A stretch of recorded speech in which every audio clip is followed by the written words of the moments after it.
Bernard-Marie Coltès qui voyageait beaucoup, part à New York, revient à New York pour la deuxième fois, et on le conduit dans un lieu au bord de l'Hudson, des anciens hangars abandonnés sur un quai, les Piers à New York, le Pier 52 exactement, 52, et qui est devenu, complètement abandonné, un lieu de rendez-vous de la communauté gay, entre autres, à New York.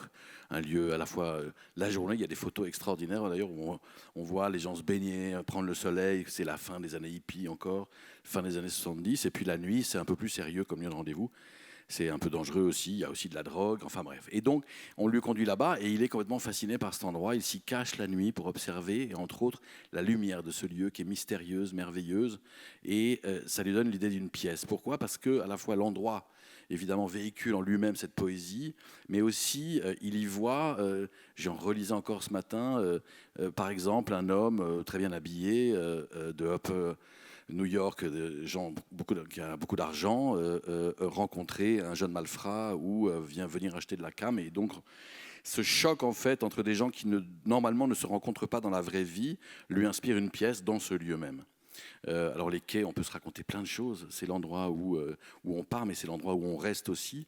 Et dans ces hangars, dans ce quai ouest là de Bernard-Marie Coltès, en fait, euh, vivent, traînent des gens qui ont perdu un peu leurs illusions, une famille d'immigrés sud-américains, entre Charles qui vit là un peu d'expédient, on ne sait pas très bien ce qu'il trafique, en tout cas il vole, enfin, voilà. Et puis sa petite sœur qui a envie de grandir trop vite, et puis sa mère qui est éperdue, Cécile, de vie, de vivre et de s'en sortir, et puis son père, un vétéran de la guerre qui lui a des intentions un peu plus violente, malheureusement. Et puis il y a aussi Abad, qui est un homme africain, un réfugié, qui est venu dans cet endroit 2 ans avant et qui a trouvé un endroit pour survivre, protégé. Et puis un jeune voyou, Fac. Et ce petit monde se retrouve là, dans ces hangars, pour vivre, survivre, rêver, espérer une vie meilleure ailleurs. Et puis tout d'un coup, une nuit, un homme qui s'appelle Cor se fait conduire par sa secrétaire Monique à bord d'une Jaguar pour s'y suicider. L'homme est ruiné et il ne voit d'autre issue que de terminer sa vie dans ces quais, sur ces quais dans l'eau froide de l'Hudson. Et à partir de là, Coltès dit lui-même d'ailleurs, c'est l'histoire de la désagrégation d'un milieu par un corps étranger.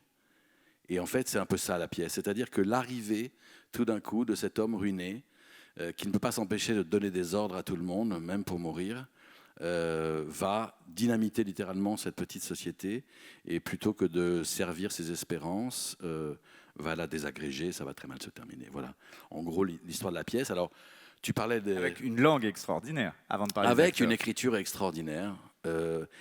Coltès y met beaucoup dans cette pièce. Il veut excéder même les moyens du théâtre. Il veut aller du côté de la langue littéraire, de la littérature, de la poésie. Et donc, l'écriture est vraiment merveilleuse. Chaque personnage, d'ailleurs, a sa langue. C'est-à-dire, Cécile, que joue Dominique Raymond, a une langue extraordinaire, presque sans ponctuation, qui est pleine de figures, d'images issues de l'Amérique du Sud, d'où elle vient. Le petit voyou Fac, lui, n'a jamais de monologue, il n'a que des petits dialogues, il ne parle qu'en langage de commerce extrêmement factuel, et ainsi de suite. Donc tout est catégorisé. En ce moment, je réfléchis à ça, c'est-à-dire que Coltès a fait un énorme travail à la fois sur les personnages, mais aussi sur l'époque qu'il traverse. Et il n'en livre au finish que l'écume à travers cette écriture merveilleuse qui tient en équilibre comme ça. Et c'est pour ça, parce que cette écriture est si belle et si... je pense beaucoup au funambule de Genet en ce moment, c'est-à-dire à ce qui tient sur un équilibre comme ça, et qu'il faut des grands acteurs pour le jouer. Et donc, les acteurs. Et donc les acteurs. Non, mais vraiment, parce que voilà, il ne faut verser ni dans trop de réalisme et d'ancrage, et en même temps trop de poésie formelle, c'est-à-dire cet équilibre voilà, que seuls les grands comédiens peuvent tenir de cette manière face à un public. Voilà, sont ceux-ci. Alors Dominique Raymond, on en a parlé. C'est la première fois que je travaille avec elle. Je suis ému et très fier de travailler avec cette immense comédienne qui va jouer Cécile. Il y a Michal Lescaut, avec qui j'ai déjà travaillé sur la pièce de Pinter, la collection, récemment, qui va faire un Charles. Laurent Poitrenaud, avec qui je travaille depuis, je n'ose le dire, tant d'années.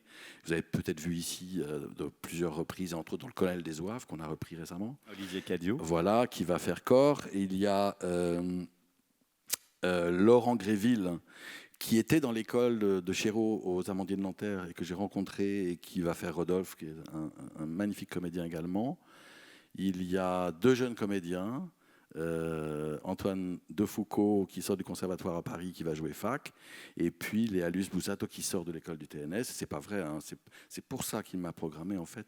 C'est parce qu'il y a Léa Luce, et non, elle est magnifique vraiment, qui va jouer Claire. Et puis il y a Léon Zongo, qui est un acteur qui vient du Burkina Faso, qui est arrivé il y a 4 ans en France, qui est extraordinaire, qui est un magnifique comédien, qui va faire ce personnage d'Abad si particulier dans la pièce, parce que cet homme noir, réfugié, qui vit dans ces hangars abandonnés, parce qu'il ne peut pas vivre ailleurs, exclu parmi les exclus.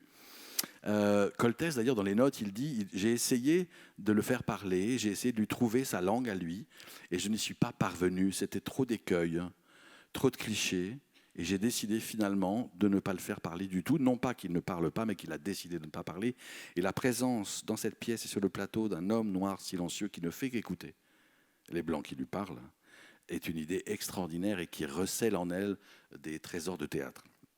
Et pour finir, chère Elisabeth, il y a également Christelle Tual qui joue Monique, cette assistante de direction qui conduit son patron dans sa Jaguar au début de la pièce et qui va traverser avec lui toute cette aventure. C'est Christelle Tual, qui a fait également, il y a quelques années, l'école du Théâtre National de Strasbourg. Comédienne qu'on ne connaît pas si bien que ça, et qui joue avec toi en ce moment. Absolument. Elfriede Jelinek sur La Voie Royale. Absolument, et qui, voilà, hasard historique, en sortant de l'école du TNS, avait déjà joué Monique avec toi, Elisabeth, dans une mise en scène, et avec Adèle Hakim qui jouait Maurice Corr. Voilà. Et Christelle Tual, donc, qui va faire Monique. Voilà. Merci. Merci à toi. Merci beaucoup.